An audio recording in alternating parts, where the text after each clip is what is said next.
Hi everyone. Good morning, good afternoon, good evening, and hi to all. Today is 14th of June 2024. Um, Nothing much has happened around this week other than surprising scandals, I would say. But anyway, today's archive, so-called, I'm going to log in is that I just bought another banknote, so I'm just going to record what I have received today, what I have bought today. And it was a very surprising and most calculated. I've overpaid for a banknote for its condition. The one that I bought just out of a blue online in Facebook was this, a Canadian dollar per series of 1971, $10 Canadian dollar, I would say. One thing that attracted me is actually the colors of this banknote. It's very, to me, honestly, is very multicolored. But the main color I would say is the a bit more tone of purples, dark purple, light purple kind of colorish. I like the emblem, the seal here. The color is multicolored, fully colored. Um, Canadian seal, if I'm not mistaken. This is the government seal, if I'm not mistaken, or the seal of the Canada, I would say. Basically, I can see the lion and the unicorn, and then the lion is holding the flag of Great Britain, and the other side is the unicorn holding a flag, if I'm not mistaken, the Fleur de Lis.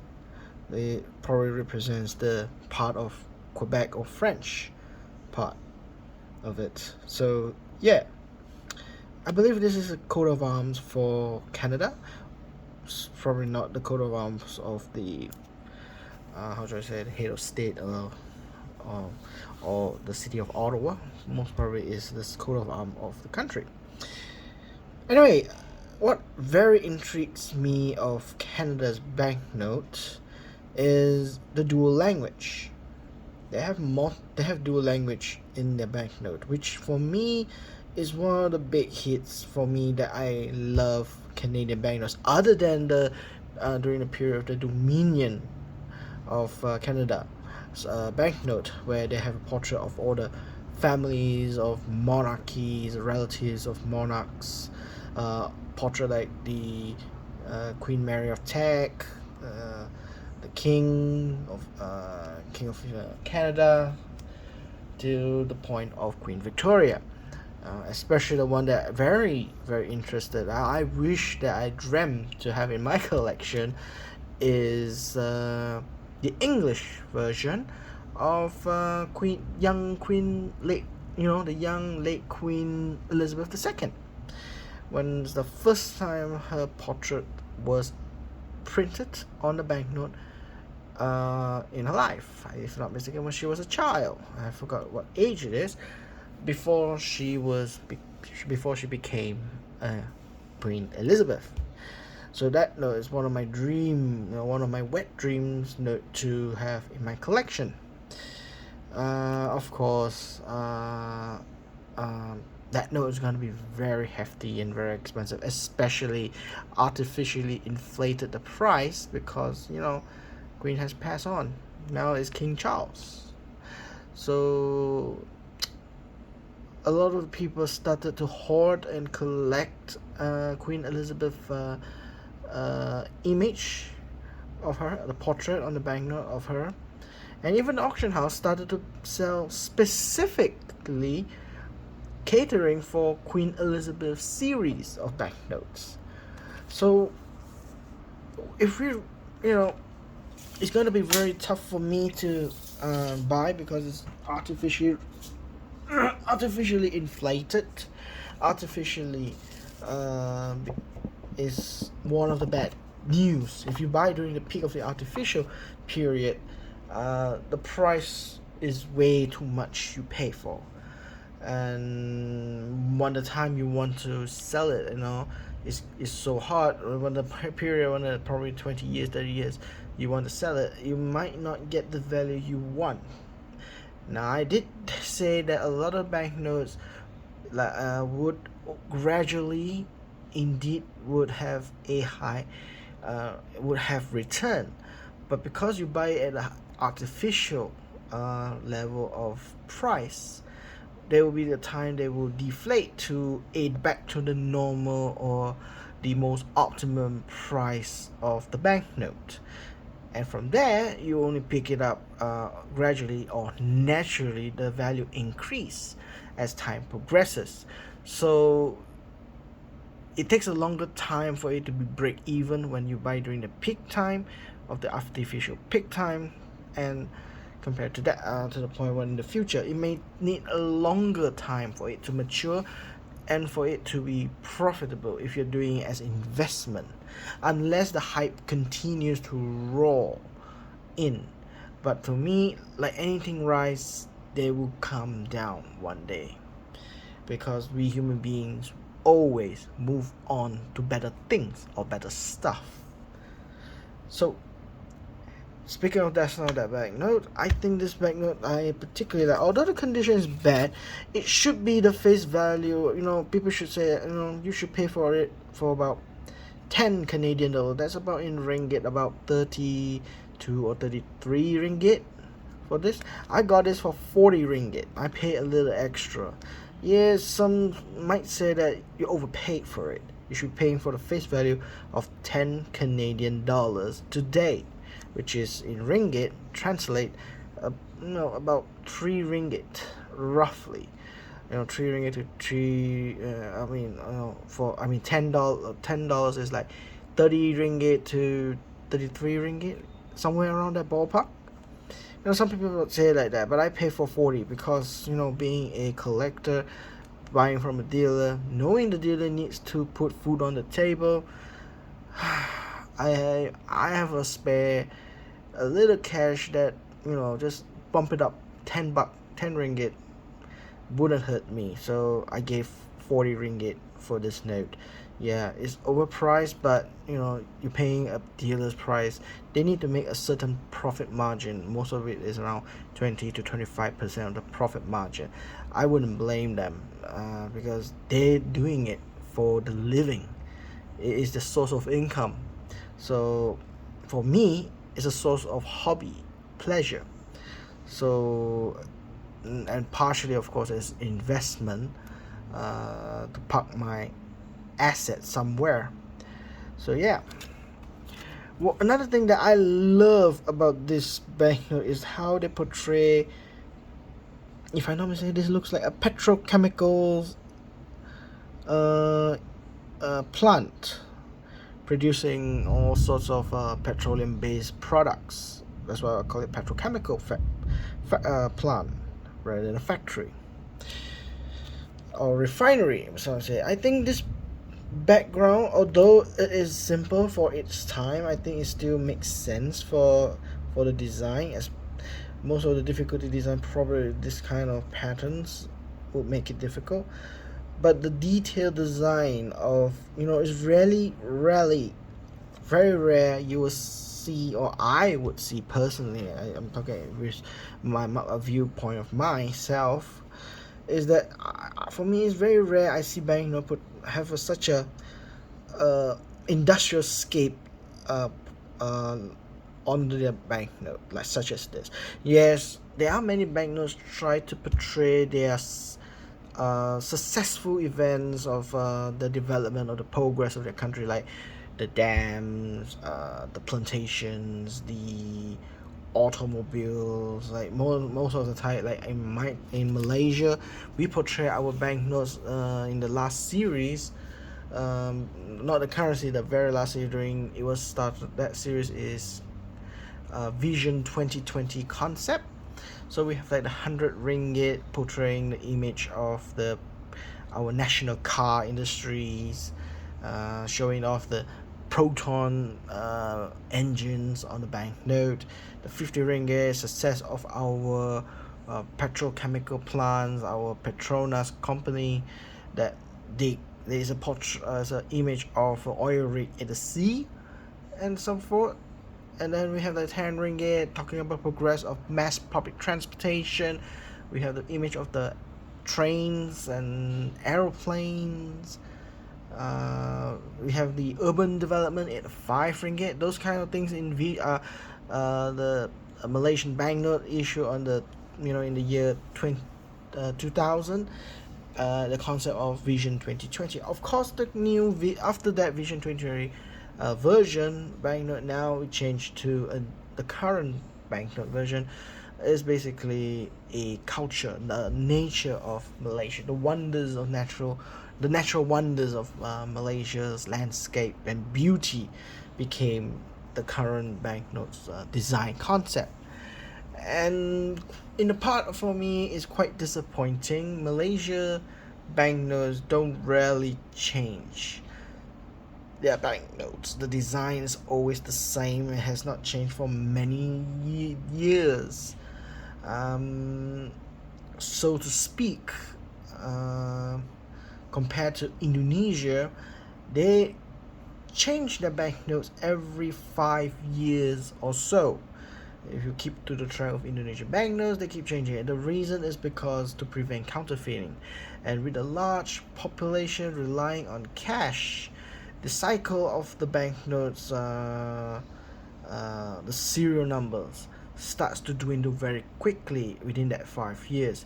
So after the depletion of those serial numbers and the prefix, when there's no more new numbers and prefix to use, they have to redesign their banknote and print it and set it back to AAA and unit serial number 1 banknote.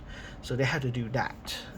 Being a big population that still heavily rely on hard cash, hard paper currency, the tear and wear is very quick, and you need to replenish a new banknote much more quicker.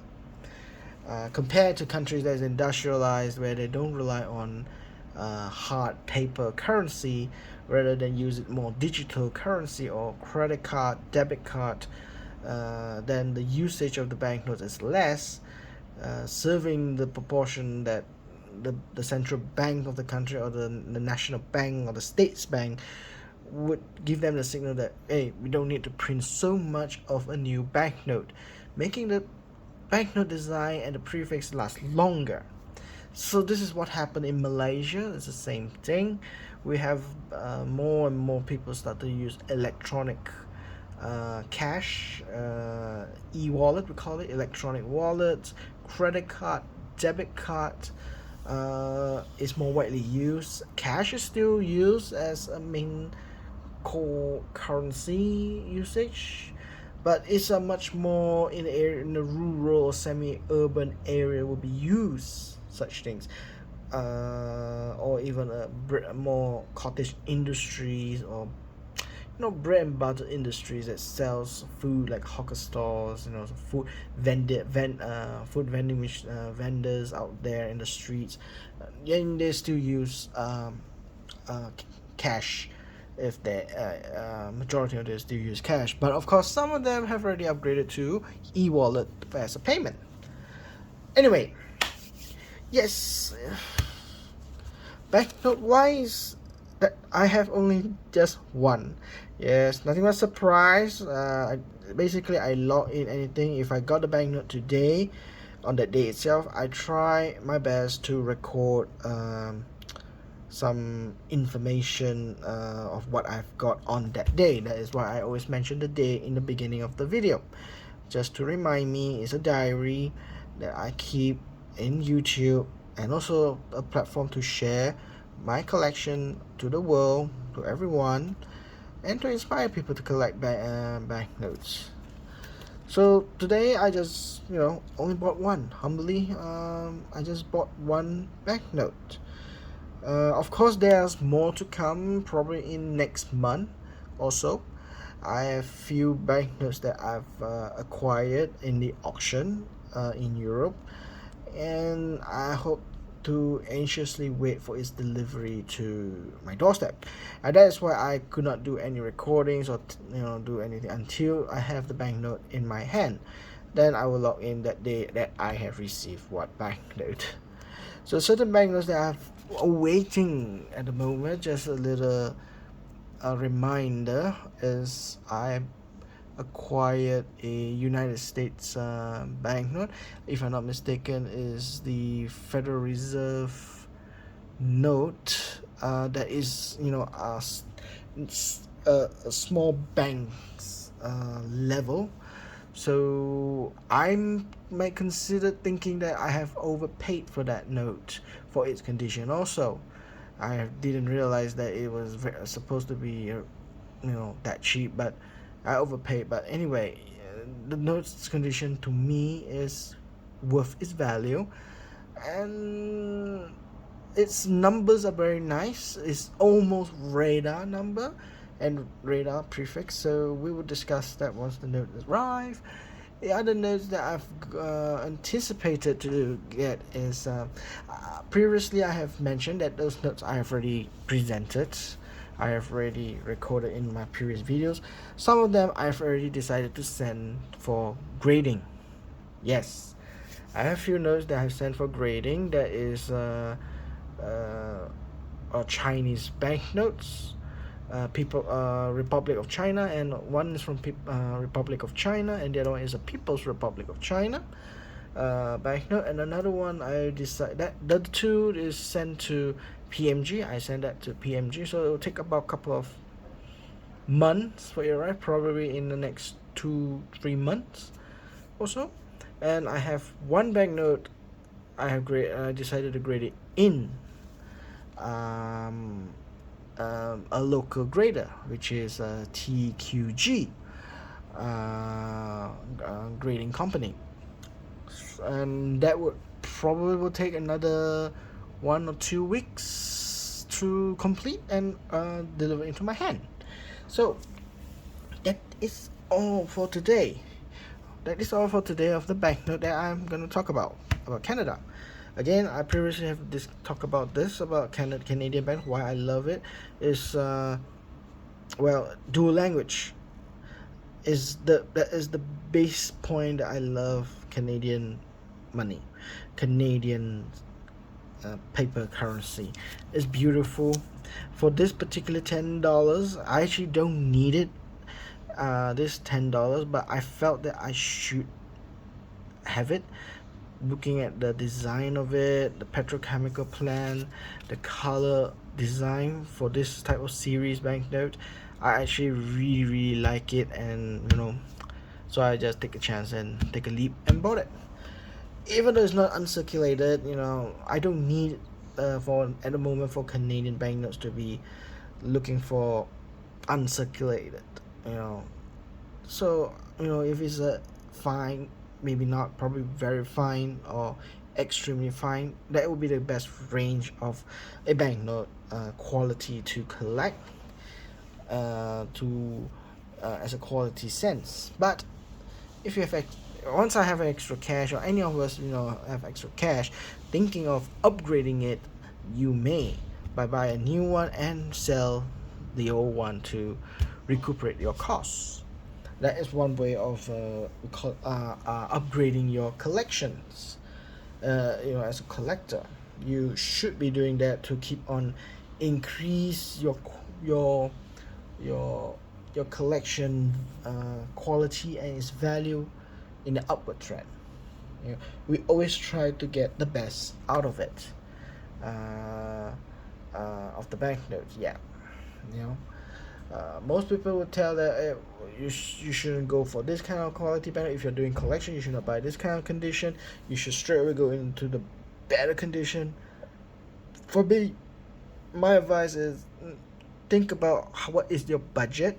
Think about how much you could spend on that banknote. Sometimes you don't need an uncirculated banknote if you're collecting it as a beginning of it. One good example for me is the American 1896 banknote, the educational series. Desperately at that time I wanted to have that note. It is my favorite, and I got it in my collection. I've quite numerous times shown about that banknote in my previous videos. Yeah, so the educational series, $1 that note is the most beautiful on for me, or personally for me, is the most one of the most beautiful banknotes ever made from United States of America. It does maximize the potential of the engravers, and the idea what we should do with the banknote is to send a very strong message of what you want to give the message to the people, whether it's just a money. So that banknote I bought, I got it for about 1,500 ringgit. That's probably about about 300 euros I've spent on that one. Currently, with the condition, if I grade it, if it's the position of 30, 25 or 30 grading, then the market value, fair value prices will jump to about 2,500 to 3,000 ringgit. That's almost 800. That's about 700 to 800 US dollar of a value for that banknote. Again, that banknote is very popular, and normally as time goes by, it will continue to raise its value as more and more those kind of banknotes become scarce. Yeah. So the price will go up as time passes by. Is it going to be very rapidly high? I don't know. No one knows. It depends on the masses of the collectors, whether they are eager to collect it or not. If they're eager, the price will go up very rapidly. If they're not eager, the price will be slow, or they will be stagnant as status quo, unchanged from year to year. That banknote for me is one of the good examples that I'm trying to say is that banknote is the one of the good example that I wanted to upgrade it in the future from fine. Right now I think it's border between fine and very fine. From very fine I wanted to upgrade it to extremely fine. Now to jump to extremely fine, in the current market of that banknote of educational series is already in a whooping 6,000 to 8,000 ringgit. It doubles, and from there you keep it, and I will keep it, and then resell it again so that I can upgrade to you and uncirculate it. I think going up step is when you acquire a certain amount of capital. You have a certain amount of capital that you can spend on to acquire it, and to offset by selling the current condition of banknote you have, so you can buy the next best thing of a banknote. So that is one way of, I would say, collecting a good quality banknote. The disadvantage of having that kind of system means it takes a longer time for you to acquire a large variety pool of banknotes in your collection. So it depends on a person who collects banknotes position. Of course, the dream of it is you have a lot of money that you can go both ways, collect varieties, yet they are all in high super quality. That means you have to have a very, very big capital of yourself to able to dispose cash to invest or to purchase those banknotes. But most of the time, people have disadvantage in the capital. You don't have enough capital to buy all of it. You can't win all the battles, I would say. So either you select a battle in strategic point on what goals we want to achieve. Point point be taken is, first route is you're collecting the best quality. You're focusing on the best quality banknote. But how do I acquire it? A few strategies, as I just said. You step up from each grade by time progresses. You sell it and you buy a new one. You sell it and you buy a new one. And each time you buy, you just top up a little bit of money, or probably a 40 to 60% of the actual value you're going to buy is the cash that you have to, the capital that you need to put in, and the 40% is from the old banknote that you sell or trade it out so that you can acquire this banknote. Basically, you can tell yourself that you upgrading the banknotes with additional costs, that rather than you buy that condition from the beginning. That means you need a huge capital in the advance. So you basically buy some time until you acquire enough capital to jump the grade of the banknote that you acquire to the point it reach uncirculated condition, or the best condition you can find. The disadvantage of doing that is actually the amount of varieties of banknote. As time progresses, you might not have that much of quantity. So that is the one of the sacrifice you would most collectors taking this path might experience. They may experience that I don't have a lot of those banknotes, but they're all in good quality. They're one of the best quality, the best example of the banknote at that time.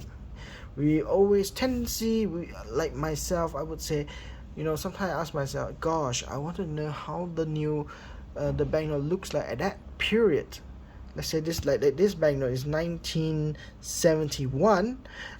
I ask myself, gosh, how does this banknote look like when they were printed in 1971 and was distributed on that time? Brand new, uncirculated, fresh from the press, I would say. Fresh from the press. The smell of it, the touch of it, the feel of the banknote, it would be the most pristine, and you will see that a lot at that period of that time for this banknote, of course, in 1971. Now, most of you want to collect the old banknotes, they look like rag, damaged, quite worn off, that kind. So sometimes we want to ask ourselves, gosh, we want to know how does it look like at that time. Is it going to be very bright, beautiful, and experience that? Some people that collect numismatic want to experience that. How does it look like? How does it feel like holding that banknote on that time? The only ones that have that kind of trigger for those kind of triggers on the banknote is getting the highest grade that has been preserved exactly at that period till today, which means it's going to be very expensive. They're mostly all 65 to 69, and the perfect is 70. Getting those banknotes on that period is going to be very expensive. That's all I could say. The second path is the opposite direction of collectors. Some collectors, mostly I would say this would be people who don't take the collection too seriously. They do it as for fun, and it's very financially friendly. It's pocket wallet friendly hobby side. Basically, you will have plenty of varieties of those banknotes. You have those banknotes varieties from all over the world, and they are at a face value. They're going to be very cheap. They're going to be at a fair price. And on most of this, I would say a lot of the enthusiastic collectors, kids, will be suitable for this path at the beginning. They can collect because they don't have enough. They have a very small pocket money, of course, small allowances, enough for them to buy those banknotes that are cheap, and collect those cheap ones that has mass produced a lot. They are also those cheap that has a good quality ones, almost uncirculated. Yeah, there are plenty of those. Of course, it gives a very good experience on collection. And I think that I always say that it will be the best part of beginning collecting, rather than going collecting those expensive, hard to find banknotes. Probably that one you leave it later in your life or when you have enough capital. But some people don't pursue in those matters. Some people collect vast majority because they want more varieties in their collection. Quantity over quality, number one. Because if you want to expand your collection of varieties with a very limited capital, then you have to downgrade your condition. Most of the time, probably at fine, very fine, and some of those very hard to get or very hard to find, good level would be suffice. Extremely fine and beyond, probably not, unless you really love that banknote. Then you might want to push a little bit of your capital to get extremely fine. Because for me, normally anything that beyond extremely fine, the price goes out of hand.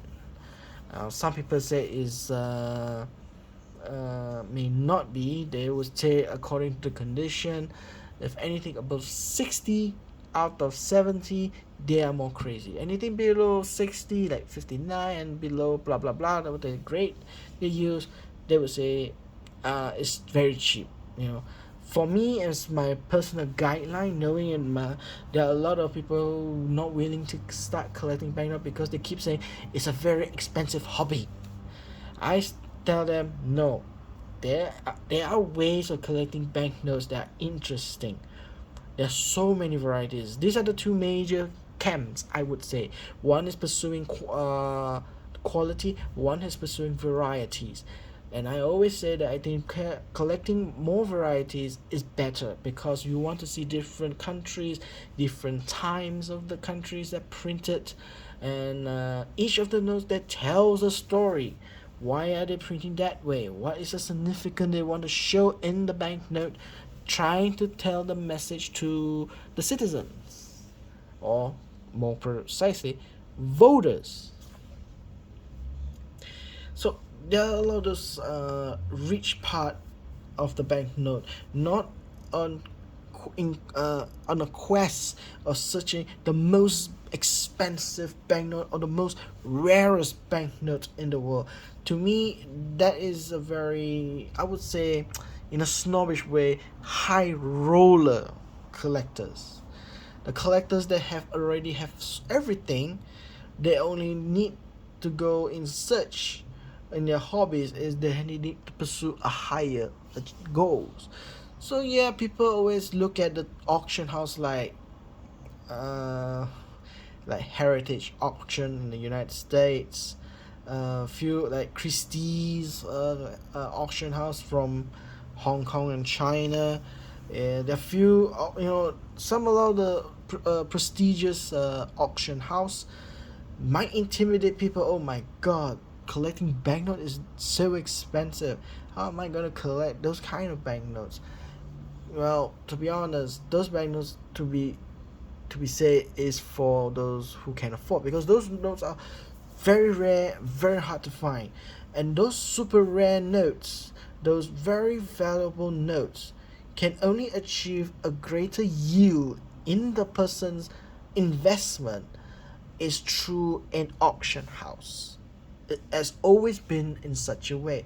Nobody's gonna buy $100,000 banknote on eBay or thinking of selling it in eBay because the risk is too damn high.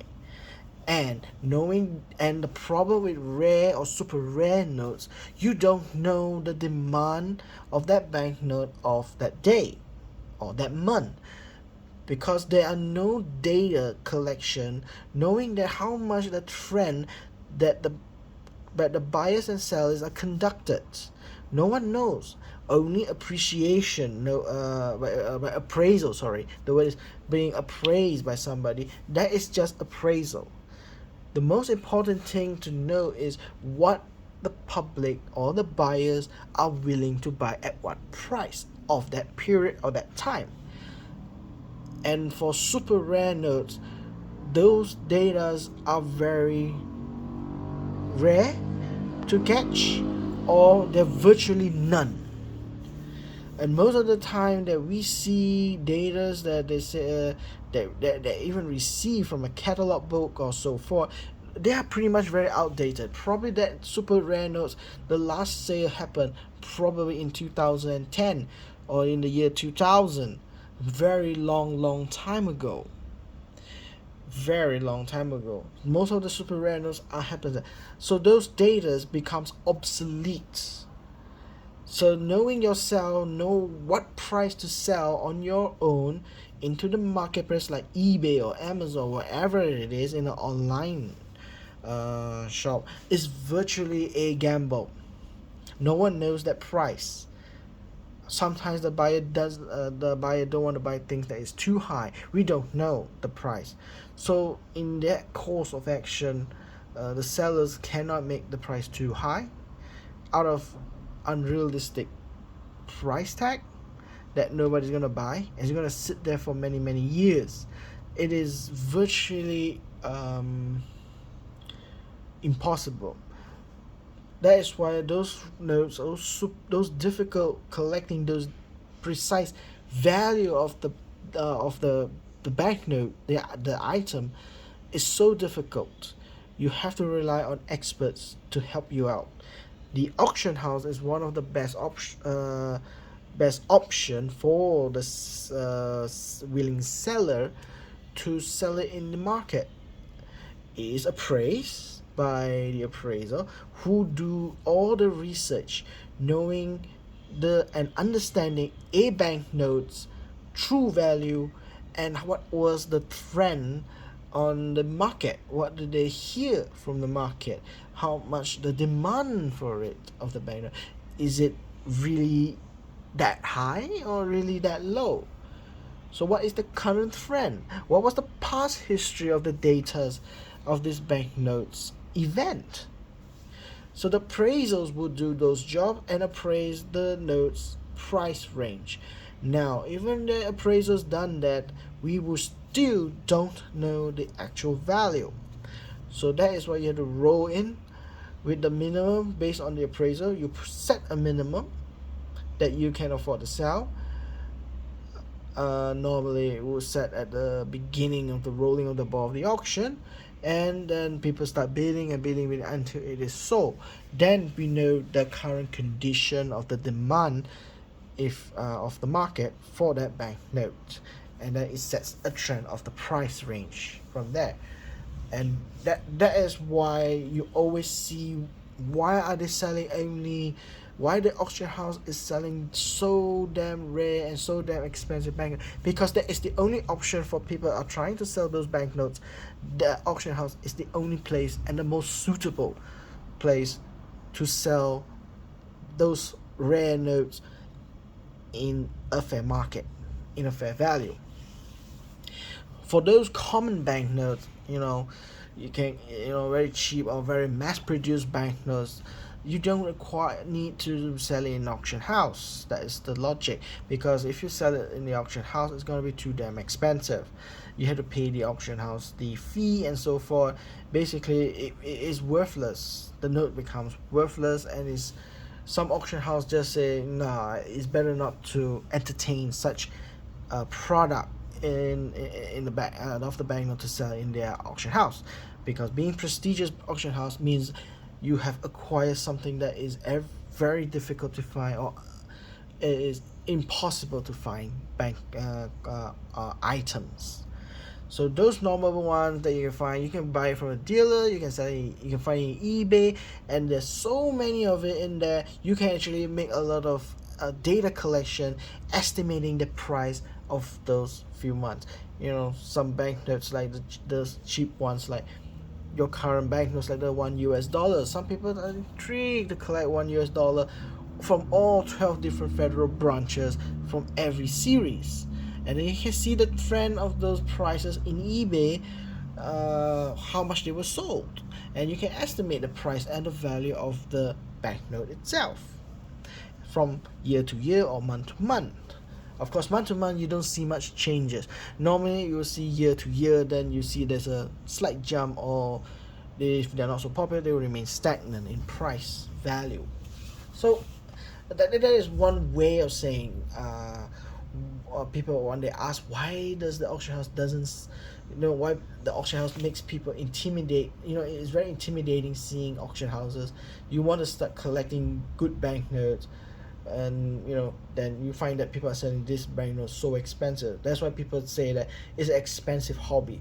It doesn't need to be an expensive hobby, because there are a lot of banknotes out there that are vastly very cheap, like African countries banknotes.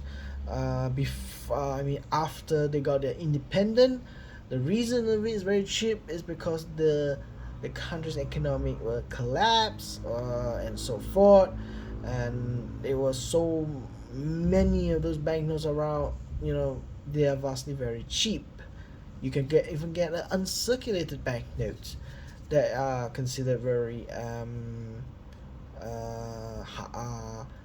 hard to find, would say, but yet it's still cheap because of the value of it. People buying and selling still remain very low. So you can approach in a way of buying varieties of banknotes that is affordable, and I could say that there are still a lot out there are affordable banknotes, and collect from there. And if you want to collect something more higher denominations, or because as the denomination goes higher, the rarer the notes are out there, and the price will jump up. So you can actually lower down the grades of those higher denomination, probably like good, very fine condition. Whereas, like if you got a cheap one, the one of the lowest denomination, probably like $1, maybe you can go get the uncirculated condition, or higher than like extremely fine choice conditions. Those that is above 50, about 50 in the grading scale. For those low denomination, for the highest denomination or middle denomination, maybe you get from extremely fine, and then you go to very good. From very then to very fine, and then very good and good. The higher the denomination, the lower the grades are. So those are the most of the trend on the second option or second path of collectors. They have a lot of varieties, but the hard to find, the higher denomination will be a much lower quality. That is to balance on the capital they have to able to dispose their income on pursuing the collection. So there is an option to collect without having hurting your wallet. There are those that want to pursue in quality, and they have to sacrifice their wallet from their quantities. So those are the options that the people might consider on collection. Of course, there are other people how collecting is a different way. Some like focusing like me, and now this year I've started to focus on China, Japan, and United States of America. Japan has always been my very first country to collect, and I have tried to pursue to collect most of their banknotes and try to complete the set. That is how other options or variety of options of pursuing your collection. You focus a country, you want to collect that, and I start my journey from the current issues, and reverse. Each time I collect, I reverse downwards. Once I finish the current series, I move down to the last time series, and then complete it, and then move down from the first lowest denomination to the highest denomination to have a full set. And then some countries, like the most painstakingly, like the United States, there's a one series of banknotes that is distributed through the banks. The banks deposited their money into the state, the Federal Reserve Bank, on their deposit that, so they're able to print. So you see those kind of banknotes, they have so-called serial numbers, and then written there, the First National Bank of Duluth and so forth, or Los Angeles, blah blah blah. There are thousands of those banks, It is vastly till today not a single collector able to collect all those banknotes. It is ridiculous. From collecting the first denomination to the highest denomination for each of those banks branch from each of the states might have probably about hundreds over branches to collect. That is probably insane. Nobody in history of numismatic able to collect them all. Up to today, there are none able to collect them all. So how do we pursue those? So maybe just pursuing collecting a one branch as a start, like the first National Bank of New York, something like that, and collect all the series from there, and then pursue the next bank. That's an easy way of collecting, but there's no way you can collect them all. Or the other option is, I don't care what branch it is, I don't care where they come from, so long as that series that has function on that kind of period, I just collect the denomination from the smallest denomination of the $5 to the $100, and I don't care which branch it is, so long as that series of that period is done. So that is what I'm trying to say, that different collectors have different targets, different objectives you can set. All right, that is one way of collecting. So the biggest question is always for starting a collection for a banger. Probably I will be talking one topic about this again. Just come out in my mind. I've been talking this quite a lot, and it will be very educational to help beginners. A beginner's guide in collecting banknotes. There are many videos in YouTube telling you how to collect banknotes, but I have my set of topics on how to collect. People just say go on for free. It's all up to you. It's true, it is all up to you. But knowing that it's all up to you is that I don't know anything. How is it up to me? So I don't want to throw being a lion throwing a cup off the cliff and go there, or throw you into the pond and ask you swim. That's how you learn to swim. You just throw the kid into the pool and let it swim by itself, let it learn by itself. I don't think for collecting banknotes do that would be advisable, because it's nothing survival about it. It's just a hobby, and pursuing people to collect would be difficult if you just throw them off without any information on how to collect banknotes. Now, I'm not saying that I'm going to talk about it, but I'm not going to tell how to collect precisely from A to B, on B to C, but providing some pathways on varieties of ways the collecting of banknotes you can pursue, and then from there you can modify, you can tweak it yourself to how in your collection should be, that makes you think that it is right and is comfortable for you. So probably I'll be doing that another time. Another film would be probably breaking up a few parts on this topic in conversation. Probably I'll just do it like a podcast. Video wise it's going to be very empty. So that's another time of the video.